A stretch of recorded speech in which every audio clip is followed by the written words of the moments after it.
Vidusskolā man bija ļoti paveicies ar mūsu klases audzinātāju, šautautājai Lūsei, kas mums kādā no izlaiduma gada audzināšanas stundām rādīja kādu grafiku. Mēs, protams, ļoti vērīgi klausījāmies, bet tas man ir aizķēries galvā. Un es vēlētos to šodien arī parādīt jums. Bet vispirms neliels komentārs, lai izvairītos no dažādām autortiesību pasākumiem. Šos grafiskos elementus, ko jūs redzēsiet prezentācijā, esmu radījis pats, un tas ir kopējs visu manu pieredzes gadu medicīnā un zinātnē slīpēto iemaņu rezultāts. Tātad, uz X-as ir laiks, jo laiks vienmēr ir uz X-as. Un būs kāds brīdis, kur vairums no jums pabeidz skolu, un ir kāds brīdis vēlāk, kur daļa cilvēku vai vairums cilvēku izvēlās mainīt virzienu. Un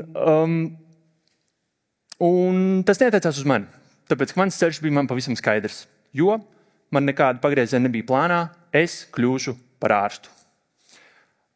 Medicīna ir ļoti interesanta nozara, vai kāds no klātesošiem apsver studēt medicīnu vai kādu no veselības aprūpes nozarēm?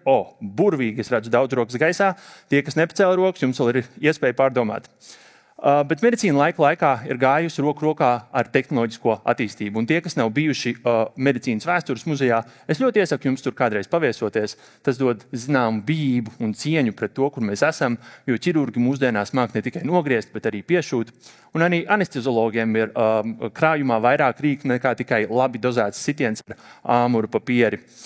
Un medicīnas attīstībā tehnoloģijas ir pārsvarā bijušas kā palīglīdzeklis. Tās ir palīdzējušas ārstiem labāk veikt diagnozes, labāk redzēt, kas lācītim vēderā, papildinājušas arsenālu ar dažādām terapijām un medikamentiem. Bet tas, kas nav laika gaitā mainījies, ir tas, ka medicīnas pats process. Tāpat kā pirms 200 gadiem arī šodien. Ja pacientam ir sūdzības, tas aiziet pie ārsta, ārsts pacientu aptausta, paklausās, pārunā lietas, tad padomā brīdi, mēģina pēc ar iespējas mazāk latīniskiem terminiem izskaidrot saprotamā valodā, kāda ir viņa darba hipotēze, tad kaut kas nesaprotamā rokrakstā tiek uzrakstīts uz lapiņas, un pacients tiek sūtīts tālāk pie nākamā ārsta vai pie aptiekāra. Bet plašākā kontekstā tehnoloģijām ir tendence cenas samazināt un tehnoloģijas pieejamību palielināt. Un šeit grafiks arī no paša dabaszinātņu jomas, kā jūs redzat, smalki, akurāti, precīzi izmantots un radīts ar dažādām programmēšanas metodēm. DNS sekvencēšana. DNS ir mūsu ģenētiskais kods, un tas ir viens no lielākiem un veiksmīgākajiem zinātnes projektiem, kura mērķis un kas tika sasniegts, tika nolasīt viena cilvēka visu ģenētisko kodu.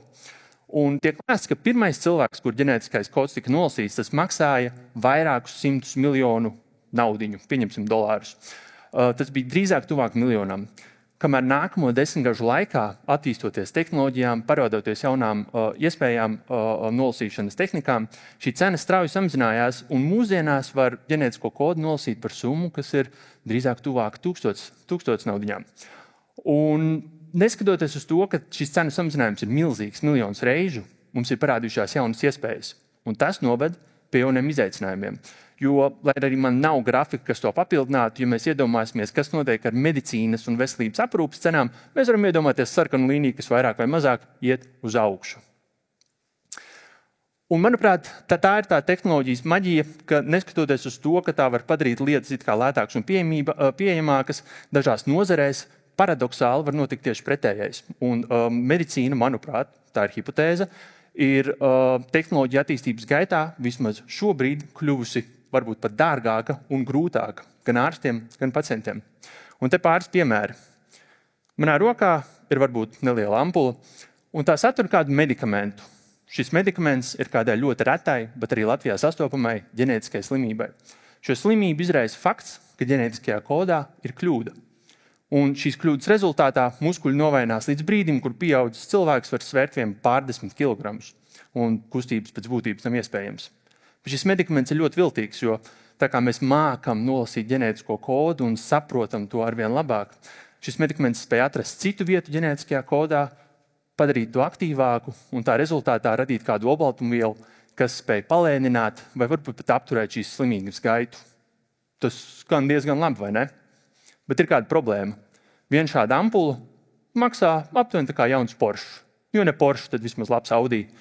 Un tāds ir nepieciešams 3 gadā visu atlikušo pacientu mūžu.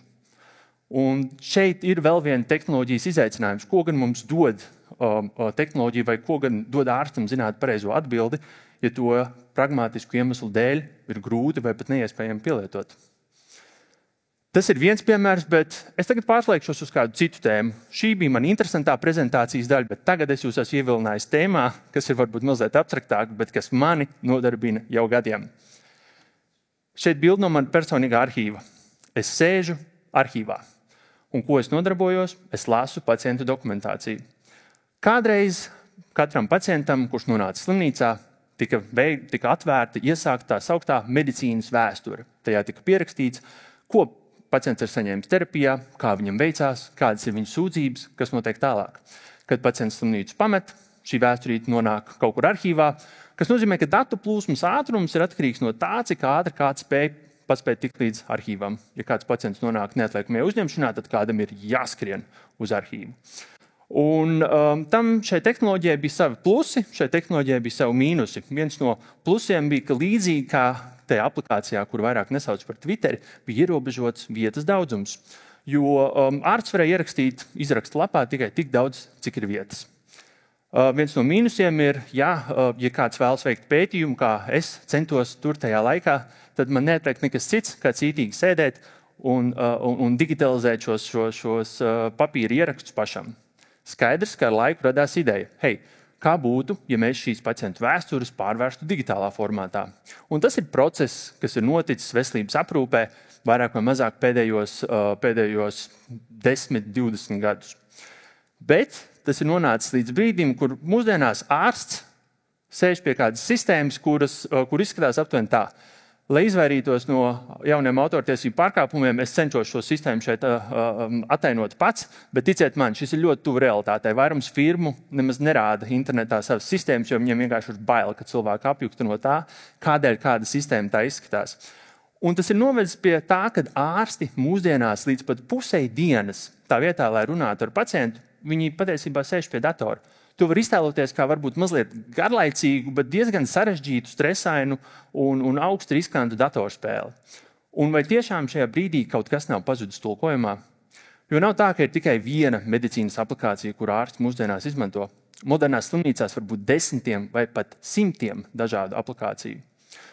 Un kādā brīdī es sapratu, ka šīs domas mani nodarbina tik ļoti, ka man lēnām tas sāk traucēt manam darbam vai tas sāk man kaitināt, neskatoties to, cik ļoti man patīk ārstu profesija.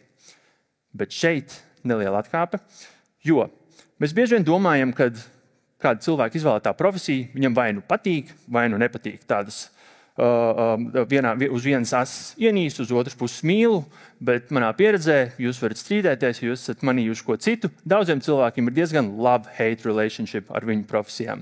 Un tāpēc es labāk to ieteiktu attēlot aptuveni šādi. Uz vienas asas ir varbūt kaitinošie faktori, izmantosim latviskus terminus, uz otras asas ir motivējošie faktori. Kaitinošie faktori tipiski ir, piemēram, slikti darba laiki, neelastīgs grafiks, zema alga.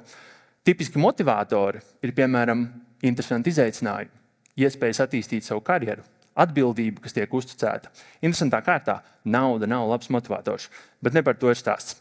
Manuprāt, nevienam nevajadzētu strādāt darbu, kurš nav vismaz nedaudz motivējošs.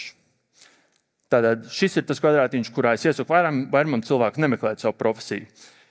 Lai cik ļoti mēs gribētu, es vēl neesmu dzirdējis par kādu profesiju, kurā ir tikai motivatori un kas tikai patīk un vispār nekaitina. Ja kāds no jums to atrod, lūdzu atrakstiet man. Un tā kā vairums cilvēku atrodas kaut kur šeit, un tas ir ok. Bet savā ikdienā es pamanīju, ka vispirms vairums ārstu ļoti labi balansē uz robežas starp motivatoriem un kaitinātājiem, un kādā brīdī es sapratu, ka es savā profesijā, kādā tā bija, nevarēju vairs piepildīt tos mērķus, kurus es vēlējos. Un es nonācu, kaut kas ir jāmaina 3 stūrī.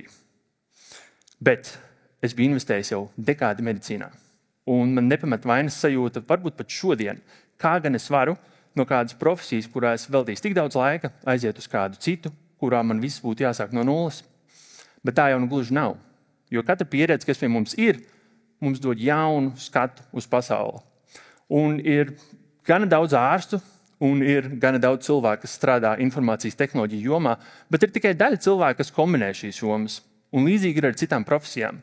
Un katra lieta, ko mēs iemācāmies, mums sniedz jaunu skatu uz pasauli. Un medicīnā mums ir tik daudz problēmu, kur risināt. Ar laiku es atradu vietu kādā informācijas tehnoloģiju uzņēmumā, kas meklēja cilvēku, kurš saprot medicīnu, lai palīdzētu slimnīcām un citām veselības aprūpes institūcijām ieviest tehnoloģijas labāk. Ieviest tādā veidā, kurš saprot, kāda ir ārstu un personāla darba ikdiena.